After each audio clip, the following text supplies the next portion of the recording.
సంతోషమైన గానాలతో పనులతో కన్నీళ్లతో ఉన్న మీరు ఆనందకరమైనటువంటి రోజులు మీరు చూడబోతున్నారు.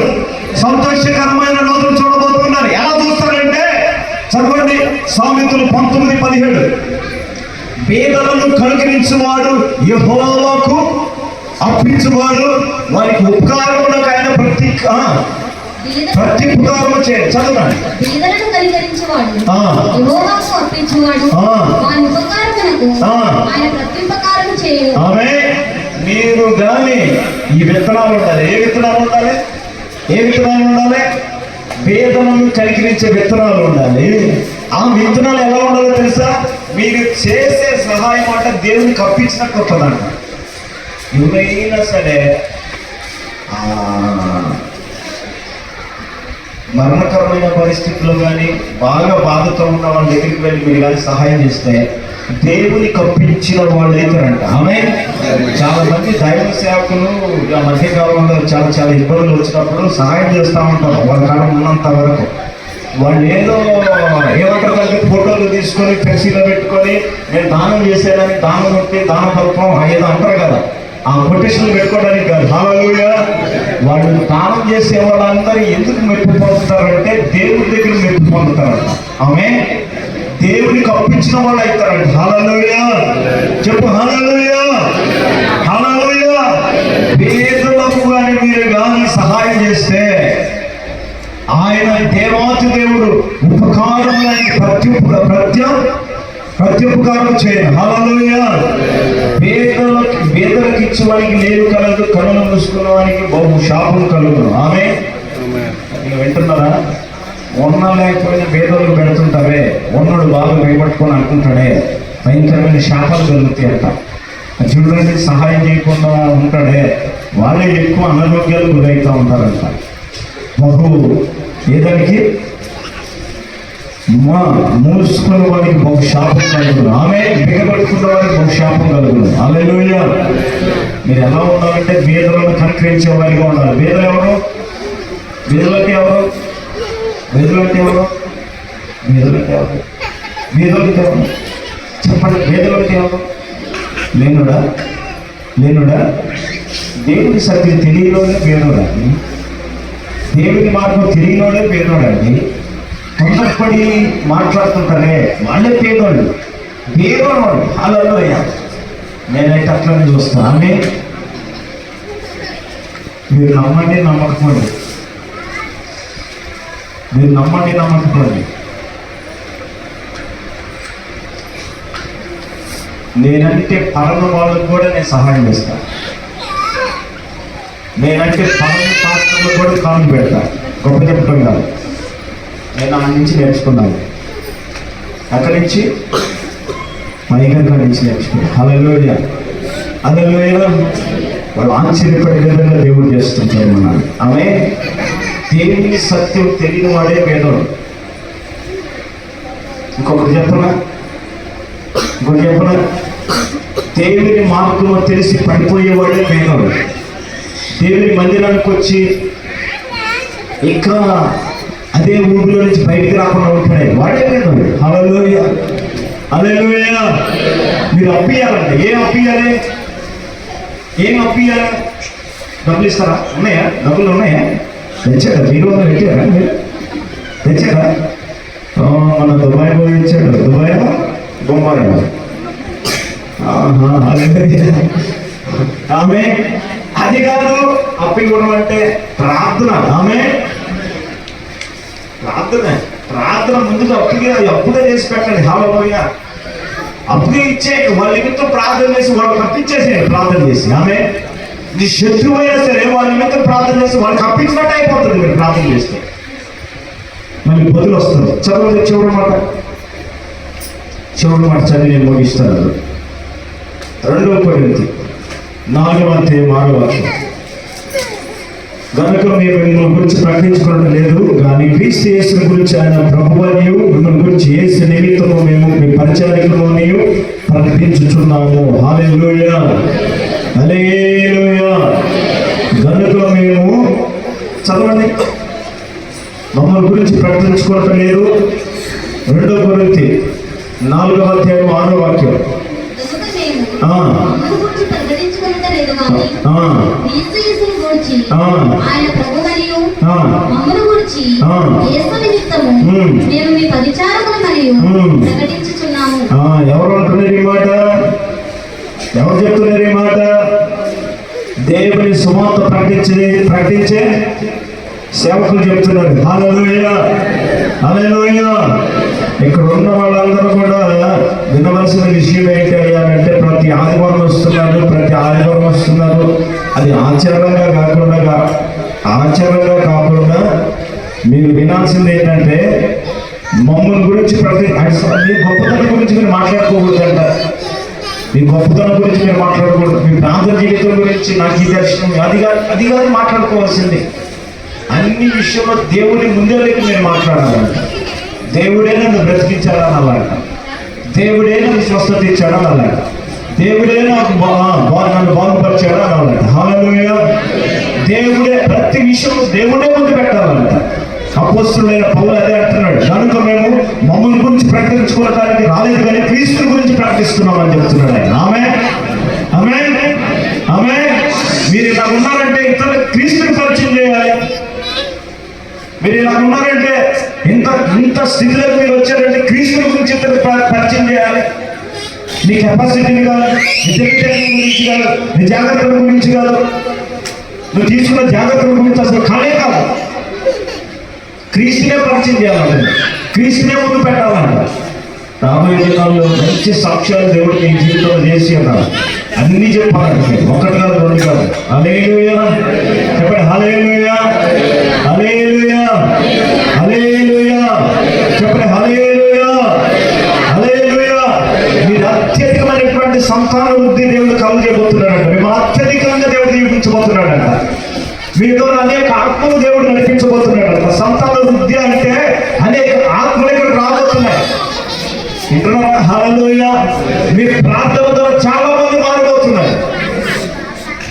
మీ ప్రార్థన ద్వారా చాలా మంది సంఖ్యలో బంధకాల నుంచి బయటకు రాబోతున్నారంట, బాధల నుంచి బయటకు రాబోతున్నారంట. వింటున్నారా?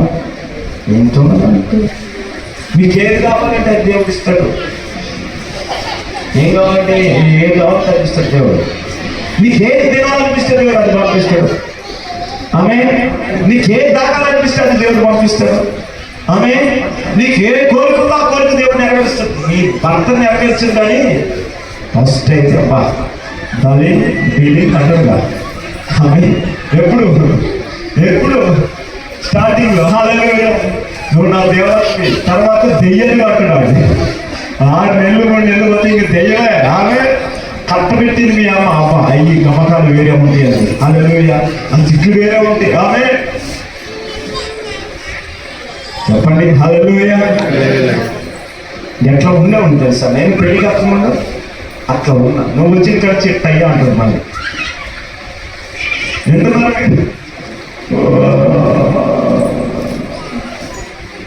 మీరు దేవుని మాట కానీ వింటే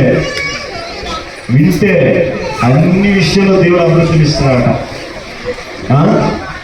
ఈ తిట్లు ఉండమంటే ఈ కొట్లాట్లు ఉండమంటే ఈ సనుగుడు ఉంటుందంటే ఈ కొనుగుడు ఉంటుందట. అత్యధికంగా దేవుడు మీ సంతానంలోనే కలుగు చేస్తాడంట. మీ ప్రార్థన ద్వారా చాలా మంది మారుతారంట. వింటున్నారా?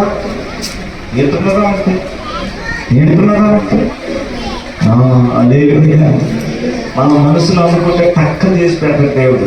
అక్కడ అనుకుంటే అది నీతిమంతుల ప్రార్థన దేవుడు వింటాడు. విశ్వాసం కలిగిన ప్రార్థన దేవుడు వింటాడు. ఆమె నేను మనం అనుకున్నాను చెప్తా, మీకు కూడా అలవాటు అవుతుంది కాబట్టి దేవుడు సహాయం చేస్తుంది. మనం అనుకున్నాను ప్రభువా మనసులో మంచి నాటుకోడి కావాలయ్యా అనుకున్నాను. తినడానికి డాక్టర్లు అదే నేను అన్నాను. ఆడేళ్ళు అడిగితే ఇప్పుడే తీసుకుపోయాడు ఒకడు అన్నాడు. ఒక ఆయన ఇప్పుడే పోయిందయ్యా, ఒక్క ముందు వచ్చింది తక్కువ రేటు పోయేది కదా. నేను అన్నాను అది నా పంట కింద పడేయడానికి దానికి ఏకత లేదులే అన్నాను. దానికి ఆ భాగ్యం లేదు అన్నా. నాకు కూడా భాగ్యం లేదు అని సరే మీరు అంతగా అడిగారు కాబట్టి ఖచ్చితంగా నేను చూస్తానండి అన్నాడు ఆయన. ఆమె మొన్నే 3 రోజులు అడిగి 3 రోజులు అడిగి ఎందుకో మళ్ళీ ఇంటికి వచ్చి ప్రార్థన చేస్తా నాకు కోడి కనపడుతుంది, ఈ నాటుకోడే కనపడుతుంది. అలాగే నేను ఏ కోడిని తీసానో అదే కనపడుతుంది నా కళ్ళలో. ఏంటబ్బా కోడి మీద పోయిందా, నేను నా మనసు కోడి మీద పోయింది ఏంటబ్బా అనుకున్నా. ఆమె ప్రభు మరి తప్పైంది నేను అట్లా అనుకున్నాను, కానీ ఆ కోడి ఈ కోడి వద్దులే, నాకు ఏం వద్దులే, మనకి వదులుకుంటా. ఆమె ఆమె ఏదో తినాలనిపించింది, నాకు ఇష్టమైన కూరలకి ఇదొకటే. ఆమె నాటుకోడి అంటే గంప తినను. ఆమె మీరు అనుకునేది బాగా తింటాడేమో అనుకునేది సుమా. ఆ సూప్ ఏదో కొంచెం అంతే, కొంచెం కొంచెం టేస్ట్ చేస్తే అది బాగా టేస్ట్ అనిపిస్తుంది. ఆమె ఇగో తినండి. హల్లెలూయా హల్లెలూయా హల్లెలూయా చెప్పండి హల్లెలూయా. ప్రార్థన చేసుకున్నాను, ప్రభు తప్పు అయిపోయింది, ఒకవేళ కోడి గురించి అనుకున్నానేమో, కానీ నేను వాక్యం చెప్పకుండా ఈ నాటుకోడికి వెతికి పోయింది నా మనసు. ఇది సైతాన్ ఆలోచన ఏమో, ప్రభు తప్పు అయిపోయింది, ఏదో అక్కడ అడిగానయ్యా మనసులో అక్కడ అనుకున్నాను, తప్పు అయిపోయింది అనుకొని బాగా ప్రార్థన చేసిన. ప్రార్థన చేస్తే ఒక తల్లి పొద్దున్నే ఆ నాటుకోడిని తీసుకొచ్చింది. నాకు ఎంత కనపడ్డా అట్టే ఉందా కోడి కూడా. ఆమె దేవుడా నీకు వందనాలు హల్లెలూయా. ఇదేనయ్యా ఎంతటికి తిరిగి తీసుకొచ్చావు. మీరు కవల దర్శనంలో ఏదైతే ఏ కవలతో ఉందో, ఏ ఎంటుకలు ఉన్నాయో, ఎంటుకలు అంటే ఏంటో బొచ్చు, అదే ఏ బొచ్చు అయితే ఉందో, ఏ కలర్తో ఉందో, నేను ఏ చెప్పించానో అదే వచ్చింది. ఆ సిస్టర్ కలర్ చెప్పి అన్నయ్య అన్నారు. కోడి వెళ్ళికి వచ్చింది. కోడి వచ్చింది మహాతల్లి, కోడి ప్రార్థన చేయబడతామో అనుకున్నా. కోడి తీసుకొచ్చి ఇచ్చి అన్నయ్య దేవుడు మేము ఒప్పుకున్నాం, ఇట్లా మా అక్కకు బాగా అయితే ఇట్లా ఒప్పుకున్నారంట వాళ్ళు, వాళ్ళ అక్కకి దేవుడు కార్యం చేసేటంట, అందుకని ఆ నాటుకోడి తీసుకొచ్చింది. ఆమె ఆమె ఆమె ఆమె నేను నిజం చెప్పలే, అబద్ధం చెప్పానా? అబద్ధం చెప్పలే, నిజం చెప్పానా? ఏది కరెక్ట్ అంటారు ఇట్లా? చెప్పండి, ఏది కరెక్ట్ అంటారు? తెచ్చింది మాత్రం కరెక్ట్. ఆమె ఆమె హల్లెలూయా. దేవుడు ఇటువంటి కార్యాలు మీ జీవితంలో కుప్పలుగా చేస్తాడు. ఒకటి కాదు, 2 కాదు. ఎన్ని చేస్తాడు? ఎన్ని చేస్తాడు? ఎన్ని చేస్తాడు? ఎన్ని చేస్తాడు? ఎన్ని చేస్తాడు? కుప్పలుగా చేసి పెడతాడంట. హల్లెలూయా హల్లెలూయా. ఒక సేవకుడు ఒక అనాథాశ్రయాన్ని నడుపుతున్నాడు. అభివృద్ధి, సంతానాభివృద్ధి, అన్నింటిలో అభివృద్ధి ఉండాలి. ఈ సంతానంలో దేవుడిని నమ్ముకుంటే దేవుని సంతానం మనం, దేవుని సంతానంలో ఉన్న మనకి అభివృద్ధి కావాలి. ఏం కావాలి? దేవుల్లో ఉన్న వారికి, క్రైస్తవులకి అభివృద్ధి కావాలి. హల్లెలూయా. ఒక పాస్టర్ అంట, ఒక సేవకుడు ఒక అనాథాశ్రయం నడుపుతున్నాడంట. భోజనం పెట్టడానికి మధ్యాహ్నం భోజనం లేదంట. హల్లెలూయా. భోజనం లేదంట. వాళ్ళు భోజనం లేకపోతే టైం అవుతుంది, 1 అవుతుంది టైం. ప్రభువా నా సంతాన్ని ఇంత వృద్ధి చేశారు, భోజనం పెట్టలేని పరిస్థితి నాది, ఇది భోజనం ఎట్లా పెట్టాలి ప్రభు అని వాళ్ళు 1 గంటకి గంట కొట్టారంట. అనాథాశ్రయంలో 120 120 మంది పిల్లలు ఉన్నారంట. గంట కొట్టారంట టయానికి.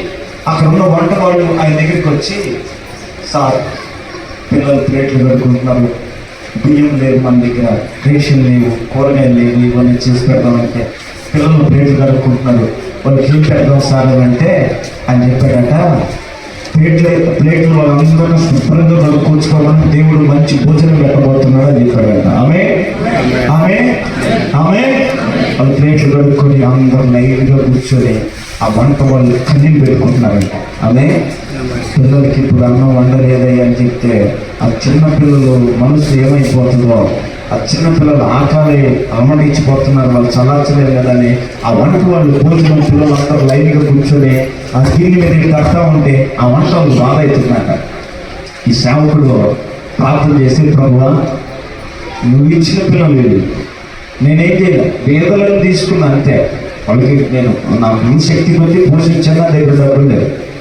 ఇప్పుడు ఈ సమయంలో వాళ్ళు మంచి భోజనాన్ని చేయాలి, వాళ్ళు ఆమె శ్రేష్టమైన భోజనం చేయాలి. ఆమె హల్లెలూయా హల్లెలూయా చెప్పండి, హల్లెలూయా. ఈ పిల్లలు అందరూ కూర్చునేసరికి భోజనం రెడీ అయ్యి ఇక్కడ రావాలని ప్రార్థన చేశారంట.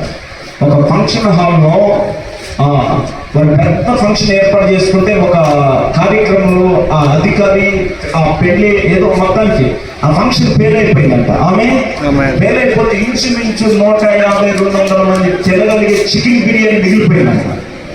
ఎక్కడున్నారా? 200-150 మంది ఇచ్చిన చికెన్ బిర్యానీ మిగిలిపోతే అక్కడ ఉన్న యజమానులంట, ఎంత మనం ఎలా వృధా చేస్తాము, అక్కడ పలానా ప్రాంతంలో ఒక అనాథాశ్రయం ఉంది, వాళ్ళని పంపించేసేది, ఆ వ్యాన్ అక్కడికి పంపించేది అన్నారు. ఆమె ఈ పిల్లలు లైన్ గా కూర్చొని ఉండేసరికి ఆ కాంపౌండ్ వ్యాన్లకి, ఆ కాంపౌండ్ గ్రౌండ్ లకి వ్యాన్ రావడం ప్రారంభించిందంట. ఆమె వ్యాన్ రాగానే ఆ వ్యాన్ లో నుంచి ఆ డ్రైవర్ దిగేసి ఈ అనాథాశ్రయం నడిపించే ఆ పెద్ద ఆయన ఎక్కడ ఉన్నాడు ఒకసారి పిల్లవాడిని బయటకు అనగానే ఉంది. ఆ బయటకు ఆయన వెళ్ళి వాళ్ళ దగ్గరికి వెళ్ళి ఏంటంటే ఏం కావాలంటే, అయ్యా మేము ఒక దగ్గర ఫంక్షన్ చేసుకుంటున్నాం, అక్కడ ఫంక్షన్ ఫెయిల్ అయిపోయింది, భోజనం అంతా వేస్ట్ వెళ్ళిపోతుందని మీ దగ్గరికి పంపించారయ్యా వాళ్ళు అని చెప్పారు. ఆమె ఆ గోప తీసి చూస్తే చికెన్ బిర్యానీ. ఆమె ఆ రోజు పిల్లలతో సంతోషంగా పిల్లలు ఎప్పుడు తినలేదంట. హల్లెలూయా. నీ సంతానాన్ని రుచి చేసే దేవుడు. ఆమేన్. నీ సంతానం ఎవరి సంతానమా? ఎవరి సంతానం? కొండమ్మ సంతానమా? రంగమ్మ సంతానమా? మల్లమ్మ సంతానమా? ఎల్లయ్య సంతానమా? నరసింహ సంతానమా? ఇంకా దుర్గమ్మ సంతానమా? ఇంకా ఇంకా ఏ సంతానం? సీతక్క సంతానమా? రామక్క సంతానమా? ఎవరి సంతానమా? ఏ సంతానం? వృద్ధి పొందించే యేసయ్య సంతానం. ఆమేన్. దిగులు లేదు నీకు. హల్లెలూయా, హల్లెలూయా, హల్లెలూయా. దిగులు లేనే లేదు నీకు. ఆమేన్, ఆమేన్ చెప్పండి, ఆమేన్ చెప్పండి, ఆమేన్. అందుకే అబ్రహాంతో చెప్తున్నాడు, అబ్రహాంకి ఏముందో తెలుసా? విశ్వాసం ఉంది. అది ఉంటే చాలు, ఆ విత్తనం ఉంటే చాలు, పంచుతాడు అంతే. దేవుడు నీ అప్పు తీరుస్తానంటే తీర్చేస్తాడు. దేవుడు నీకు ఇల్లు కట్టిస్తానంటే ఇల్లు కట్టించేస్తాడు. దేవుడు నేను బాగు చేస్తానంటే బాగు చేసేస్తాడు. దేవుడు ఏ కోణంలో నీతో మాట్లాడతాడో, నీ విషయంలో ఏ సమస్య కూడా వెళ్తున్నావో ఆ సమస్య గురించి దేవుడు నీతో మాట్లాడతాడో, నువ్వు ఆమె చెప్తావో దేవుడు కార్యం చేసి పెడతాడు. దేవుడు కార్యం చేసి పెడతాడు. పిల్లల యొక్క ఆకలిని తెలిసిన వాడు మన యేసయ్య. ఆమేన్, ఆమేన్, ఆమేన్. రోడ్డు మీద చాపపడటం ఏంటండి? హల్లెలూయా. ఏంటున్నారా? రోడ్డు మీద చేప పడటం ఏంటి? దాన్ని వంట చేసుకుని తినడం ఏంటి? అర్థమవుతుంది మీకు? ఆమె అమ్మగారు అలాగే చెప్తారు. అదేంటో కరెక్ట్ అంట, భవిష్యత్ కరెక్ట్. అవసరం చేపలు మంచి దుమ్ముగా తింటారట. హల్లెలూయా. కడుపు బట్టి మళ్ళీ జగలమే కూడా తింటారట. హల్లెలూయా. అప్పుడు ఆశీర్వాదాలన్నీ వస్తాయంట, కీడు రాదంట. ఆమె ఆ రోజుగా తింటే మంచిదంట. హల్లెలూయా. అట్లా అనుకుని కుప్పలుగా రేట్ ఎక్కువైనా కానీ కొని వండుకుంటుంటే తెల్లారి మా అమ్మగారు అనుకున్నదంట, పాపం నేనంతా చేప తిన్నారు, ఈరోజు ఒక చేప అయినా ఉంటే మాకు, అప్పుడు మాకు కరువు. హల్లెలూయా. అప్పుడు మేము ఐగుప్తులో ఉన్నాం. ఆమె ఐగుప్తులో ఉన్నాం, కరువు, 100 రూపాయలు కూడా లేదు. హల్లెలూయా.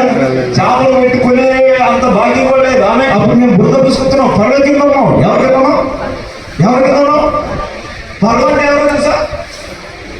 పర్వ అంటే ఎవరు చెప్పండి? సమస్యలు. ఈజిప్ట్లో ఉన్నాం, బానిసలో ఉన్నామే. ఆ బానిస బ్రతుకుల నుంచి కొన్ని కోరికలు పడతాయి. ఏ కోరికలు? ఏ కోరికలు చెప్పండి? ఏ కోరికలు? అది కావాలని కోరికలు పడతాయి. ఆ కోరికలు మన హృదయంలో ఉంటే, ఆ హృదయంలో ఉన్న కోరికలు దేవుడు విని నీకోసం ఆకాశం నుంచి ఏది కావాలో దేవుడు నీ ఎదుటే ప్రజెంట్ చేస్తాడు. ఆమె ఆమె ఆ రోడ్డు మీద ప్రభు నీ చిత్తం చేప తినడం నీ చిత్తం అయితే ఈ రోడ్డు మీద చేప పడాలి. ఆమె వింటున్నారా? ఆ రోడ్డు మీద చేప పడి ఎట్ట కొట్టుకోవాలి, బతికిన చేప ఎట్ట కొట్టుకోవాలి, అది నా కళ్ళతో చూడాలి. ఇది మామూలు షాకింగ్ న్యూస్ కాదు, ఇప్పుడే నేను వార్త అట్లా పడ్డది. ఆమె ఆమె అన్న టైం అయిపోవాలని అంటున్నారు. నేను టైం చూసుకుంటున్నాను. అంతకుముందు అందుకే అలాగే నాకు వాచింగ్ కట్టడం ఇష్టం ఉండదు. ఎప్పుడు సెల్ ఫోన్లోనే టైం చూసుకుంటా. ఎందుకో దేవుడు దుబాయ్ నుంచి పంపించాడు. ఆమె వాచి పెట్టడం నాకు ఇష్టం ఉంటుంది, కానీ దేవుడు దుబాయ్ నుంచి పంపించాడు. పెట్టుకోమా పెట్టుకోకూడదా? పెట్టుకోమా పెట్టుకోకూడదా? దేవుడు ఇచ్చినప్పుడు పెట్టుకోమా పెట్టుకోకూడదా? అందుకే రోజు తగిలించుకుంటాను, అప్పుడు పెట్టుకుంటా. హల్లెలూయా హల్లెలూయా. ఈ శత్రువులు కానీ కాదు. ఆమె ఎవరు బ్రదర్ గిఫ్ట్ గా ఇచ్చారు. ఆమె సిస్టర్ ఇచ్చారు. హల్లెలూయా. దేవుని మాట వింటే అన్నిట్లో జరుగుతాయి. ఆమె హల్లెలూయా. అన్ని మీ దగ్గరికి ఎత్తుకుంటా వస్తాయి. మీరు ఎత్తుకుంటా మాట్లాడలే. ఒకప్పుడు మీరు ఎత్తుకుంటా, ఇప్పుడు ఎత్తుకుంటా మాట్లాడలే. ఆమె మాట్లాడుకోవద్దే. దేవుడు మిమ్మల్ని దీవించును గాక. ఆ వనరులో లేదో రోడ్డు మీద చేప ఇలా పడి కొట్టుకుంటుందంట. అక్క రెండు చూడు చేప, నిజమే చేపే అది. అయితే నేను తెలుసుకుంటాను, చేప బ్రతికి చేప కొట్టుకుంటుందట. ఎందుకు?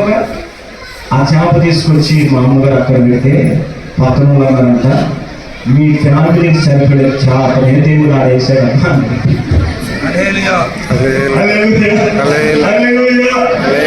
ఏందనుకున్నారు? అమ్మగారు ఇంట్లో దుమ్ము ఊడవటానికి అదేదో దుమ్మునంతా తింటదంట కదా, కడుపులో పీల్చుకుంటుందంట విషయం. ఏ విషయం అది? అది పెడితే బుర్రని పెట్టగానే మూలంలో దుమ్ము గిమ్ము మొత్తం కడుపులో తీసుకుంటుందంట. ఆమె మీరు బయట డ్రైనేజీలు వదిలిపెట్టచ్చు, కానీ బట్టలు పెడితే దుమ్మంతా బయటకి వస్తుంది. అటువంటి కావాలనుకున్నట్ట ప్రార్థన చేసి నైట్ ప్రార్థన చేసి 2-3 రోజులు ఆగితే పోచెట్టు ప్రార్థనకు వచ్చింది. ఎవరో మిఠాకేసారంటాం కొత్తది అది వేస్తే పాపం మెట్టు పెట్టుకోవాలి ప్రార్థన చేస్తే నీతోనే కాదు, నేను అమ్మగారు వస్తుంది అమ్మగారికి అన్నాడు దేవుడు. అమ్మగారు వచ్చింది. అమ్మా ఏమైనా చెప్పు, మా దగ్గర అమ్మే వ్యాపారంలో ఇది ఇచ్చారమ్మా అంటే అమ్మని చూసి మస్తు సంతోషపడిపోయింది. హల్లెలూయా. ఓ నేను ప్రార్థన చేస్తే దేవుడు నీ దగ్గరికి పంపించాడా అంటే దేవుడు గొప్ప దేవుడు అయ్యా. ఆమె ఇంత 1 కాదు 2 కాదు 3 కాదు కార్యాలు, ఎన్నో కార్యాలు. ఆమె మేము ఐగుప్తులో ఉన్నాం. ఐగుప్తులో బానిసలో ఉన్నప్పుడు చాలా డబ్బులు అవసరమైపోయింది నాకు. 500 ఛార్జీలు దొరికాయి కాదు. ఆ 500 పెట్టుకుని హైదరాబాద్కి వచ్చి ప్రార్థన చేసుకోవాలయ్యా అన్నాడు ఒక మహానుభావుడు. నా దగ్గర 500 ఉంటే 500 పెట్టుకుని హైదరాబాద్కి వచ్చి ప్రార్థన చేసుకోవాలి, నాకు ఎంత మిగులుతాయి? ఇంకా అవన్నీ చూడలేదు. 500 తీసుకుని హైదరాబాద్కి ప్రార్థన చేస్తే అయ్యా ఎలాగపోతున్నా కాబట్టి ఎలాగ వచ్చారు కాబట్టి 2 మాటలు మా ఇంట్లో కుటుంబ ప్రార్థన పెట్టాయన్నారు. ఆడబెట్టారు. ఆడైన తర్వాత ఇంకో ఇల్లు రెడీగా ఉంది. వాము పొద్దున 9 గంటలకు స్టార్ట్ అయితే నైట్ 12 గంటలకు విడిచిపెట్టారు మమ్మల్ని. మేము ఇక్కడ ఆమె అనగానే బయట రెడీగా ఆడుతూ ఉంటాం. హల్లెలూయా. చీరలు నీరు కుక్కలు వేసి పెట్టారు. ఆమె అక్క ఈ చీర దేవుడు ఇవ్వమన్నాడు అక్క, అన్న ఈ డబ్బులు దేవుడు ఇవ్వమన్నాడు. హల్లెలూయా. కరువంతో పోయింది. హల్లెలూయా. దేవుని మాట వింటే మనము కానంలోకి వెళ్ళిపోతాం, పాలు తేలు ప్రపంచ దేశంలోకి వెళ్ళిపోతాం. ఆమె 500 పోతే ఆయన అన్నాడు, అన్న దేవుడు ఎందుకు నీకు కానుక పెట్టమంటున్నాడు అన్నాడు. కానుక నాకు ఎందుకయ్యా అన్నాడు. లేదు అన్న ఈ కానుక చాలు, నాకు ఎంత అవసరం తెలుసా? 5,000 రూపాయలు అవసరం. 5,000 రూపాయలు కానుక పెట్టి మళ్ళీ నేను పెట్టుకొచ్చిన 500 ఛార్జీ డబ్బులు మళ్ళీ ఛార్జీ 500 ఇచ్చి పంపించాడు. ఆమె ఆ 500 మాట్లాడే ఉన్నాయి. ఆయన 5,500 ఛార్జీ పెట్టాడు. నా అవసరం 1 రోజులోనే మీరు సంపాదిస్తారా? ఆమె అవసరం నీకు ఇచ్చే నాదుడు అవసరమైనప్పుడు. వింటున్నారా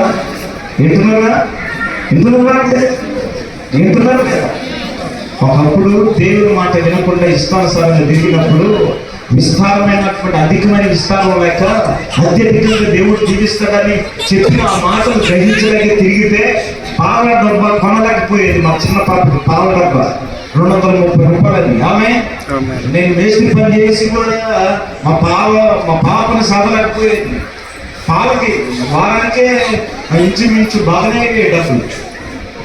అసలు చాలా ఇబ్బందులు పడ్డారు, చాలా ఇబ్బందులు ఎదుర్కొని వచ్చిన. పక్కన ఇట్లు మటన్ కూర ఉడుకుతుంటే వాసన పిలుచుకొని బతికిన కుటుంబం మరి. మీరు వారానికి ఒకసారి కలుస్తున్నారు 2-3 సార్లు. నిజమండి. హల్లెలూయా చెప్పండి. హల్లెలూయా.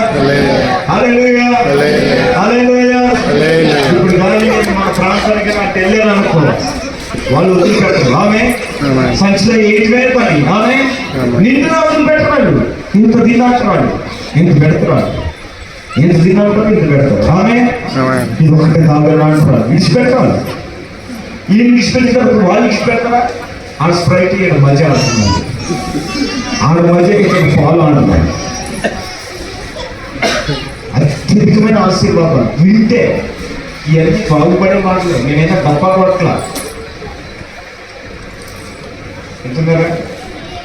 ఒకప్పుడు అంటే అవసరం అబ్రహాం ఉన్నాడు, 3 రోజులకు ఒకసారి తినేదంట అన్నం. ఎన్ని రోజులకి? 3 రోజులు. ఎవరైనా కానీ సరే సాంబార్తో కానీ అన్నం కానీ పెడితే ఆ టేషన్ లేచిపోయేదంట. 3 రోజుల తర్వాత అట్లా తినేదంట వాళ్ళు. చికెన్ అంటే అది వాళ్ళ కంటికి కూడా కనపడేది కదా. ఇప్పుడు వాళ్ళు వద్దున్నా సరే ఆ వంట సామాన్, ఆ వంట అన్నీ వాళ్ళు ఎమ్మడబడుతున్నాయంట. చెప్తున్నారు హల్లెలూయా, హల్లెలూయా, హల్లెలూయా. ఇది ఎవరు వృద్ధి అంటే యేసయ్యలో మనం వృద్ధి చెందితే మనం దేవుడు అత్యధికంగా ఇస్తారు మన సంతాన్ని. ఆమె ఈ సంతానం యేసయ్య సంతానం ఏ కొత్త లగ్నం చేస్తారు. హల్లెలూయా. కాకపోతే ఏంటంటే విశ్వాసం కావాలి. ఏం కావాలి? ఏం కావాలి? ఏం కావాలి? చెప్పండి. ఏం కావాలి? ఏం కావాలి? విశ్వాసం అంటే ఏంటి చెప్పండి? విశ్వాసం అంటే ఏమన్నా విశ్వాసం అన్నా నేను కూడా అదే అన్నా. నువ్వు తానంటే తొందానే. నమ్మకం. విశ్వాసం అంటే ఏంటి? నమ్మకం. నమ్మడం. దేవుడు మిమ్మల్ని దీవించిన కాక చేద్దాం. చిన్న తీర్మానం చేద్దాం. కళ్ళు మూసుకుని